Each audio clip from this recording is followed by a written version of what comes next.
pas.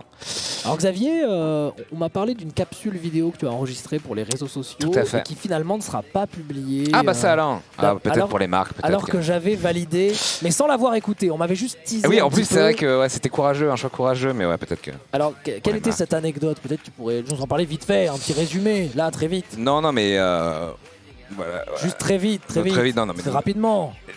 Vraiment... C'est un détail en surface avec un langage évidemment maîtrisé. Je vois qu'en technique ça s'agite. Oui, bien sûr. Non, mais voilà, nous avons évidemment avec un petit groupe, en faisant très attention, bien entendu, décidé d'aller boire un verre afin de fêter un événement fortement réussi. Ouais. Et il se trouve que j'avais repéré sur Google un bar noté 4,9 sur 5, ce qui est extrêmement rare. Et il se trouve qu'il avait la particularité, une de ses particularités était que c'était un bar gay. Alors moi, ça ne me choque absolument pas. Évidemment. Et voilà, en général, on passe toujours de très bons moments là-bas. Donc j'ai dit, allons-y, c'est une évidence, c'est maintenant ou jamais. C'était à coup sûr un bel endroit. Et c'était un magnifique endroit, staff très sympathique, mais voilà, l'ambiance était très rigolote, un espèce de boudoir qui fait un ancien fumoir, une déco très léchée, très travaillée.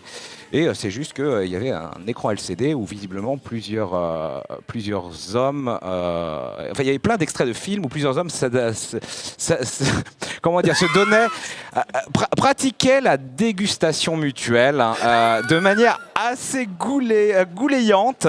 Et il y avait beaucoup d'extraits, hein, c'était très surprenant. Alors c'est vrai que tout en sirotant son champagne, voilà, heureusement on n'avait pas le son, hein, sinon évidemment ça aurait été très ambiance plomberie, mais c'était très intéressant, excellente soirée.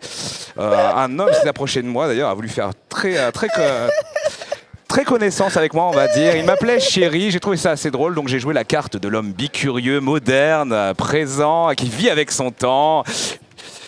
Une ambiguïté sexuelle s'est créée entre nous, et après j'ai dit, s'il vous plaît, je commande pour un event e-sportif. Évidemment, voilà. tu ne pouvais pas, malheureusement, je suis père de famille, nous ne nous dégusterons pas mutuellement ce soir, monsieur. Et c'était très cordial, en tout cas très belle soirée. Belle soirée, ouais. Et ce que je disais donc dans cette interview censurée, c'est que l'image que je retiendrai de Lyon, ce sont des hommes qui se dégustent mutuellement. Effectivement, donc voilà, moi j'étais plutôt pour le partage de l'anecdote sur les réseaux, mais voilà, tout à fait. Il y a eu des contre-calls, on va dire. Bien sûr, bien sûr. Il y a eu beaucoup de discussions en interne, c'était l'un des sujets du jour. Hein. Vous voyez, le staff de Zilan, c'est aussi ça, c'est aussi prendre des décisions importantes à des moments importants et opportuns. C'est sûr, non mais il faut saisir la vie, mordre la vie à pleines dents, bien sûr. Mon cher, savourer l'instant, comme diraient les marques.